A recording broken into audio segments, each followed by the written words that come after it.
Revenons-en aux perversités de l'expérience commune. Qu'est-ce qui est mauvais en moi? Qu'est-ce qui est méchant en moi? Qu'est-ce qui est menteur? Qu'est-ce qui accuse les autres, se réjouit parfois de leur peine et provoque leur malheur? Consciemment ou inconsciemment, car les sources de la perversité ne sont pas toujours connues de nous. Certains diront même qu'elles ne sont pas toujours humaines. De même que l'ange peut être considéré comme meilleur que le meilleur de soi-même, le démon peut être considéré comme pire que le pire de soi-même. Qui ne connaît son ange et son démon ne se connaît pas encore.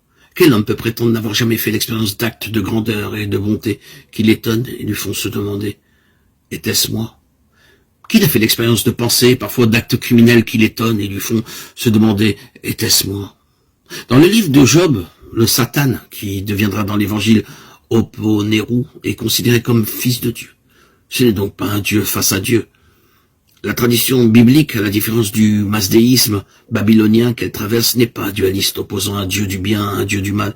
Et la tradition évangélique n'est ni essénienne, opposant les fils de la lumière aux fils des ténèbres, ni manichéenne, opposant le vrai Dieu, incréé au mauvais démiurge créateur. Pourtant, comme nous l'avons rappelé, le mal, les ténèbres, la perversité existent. Mais, et c'est ce que va préciser le livre de Job et l'évangile, il n'existe pas absolument. Seul l'absolu est absolu, seul Yahweh est l'être qui est absolument, et tous les autres êtres ne sont que relativement. La fonction du Satan, nous dira le livre de Job, c'est de nous éprouver, de nous révéler à nous-mêmes, et de révéler au cœur de notre néant, notre manque à être, que seul je suis est. Tout autre je suis risque d'être illusoire, menteur et père de mensonges.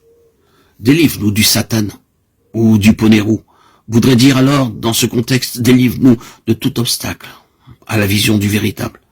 Je suis, et de tout ce qui m'en éloigne, de tout ce qui me fait oublier sa présence, de tout attachement à ce que je prends pour la réalité dont je fais un absolu, et qui en fait n'est que relatif, une illusion, un reflet transitoire, impermanent et évanescent de cette réalité. Bien avant Heidegger, les pères du désert parlaient du démon comme oubli de l'être, ou pire, d'un mépris ou dégoût de l'être, assédia. Le remède qui peut nous délivrer de cet oubli, c'est la remémoration du nom, l'invocation de celui qui est « Je suis », Yeshua, ou l'invocation de celui qui est son père, Abba, dans la conscience du souffle, le pneuma. Ce qui peut nous délivrer du mépris, du dégoût de l'être, c'est l'humilité, la patience, et de nouveau l'invocation du nom. Reviens à ton centre, reviens à ton cœur, reconnais que je suis et tu trouveras la paix.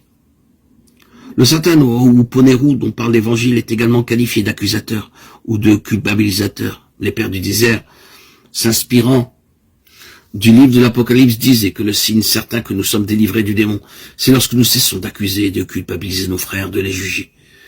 Il est mort, l'accusateur de nos frères. Cela rejoint l'enseignement de Yeshua. Ne jugez pas pour n'être pas jugé, car du jugement dont vous jugez, vous serez vous-même jugé.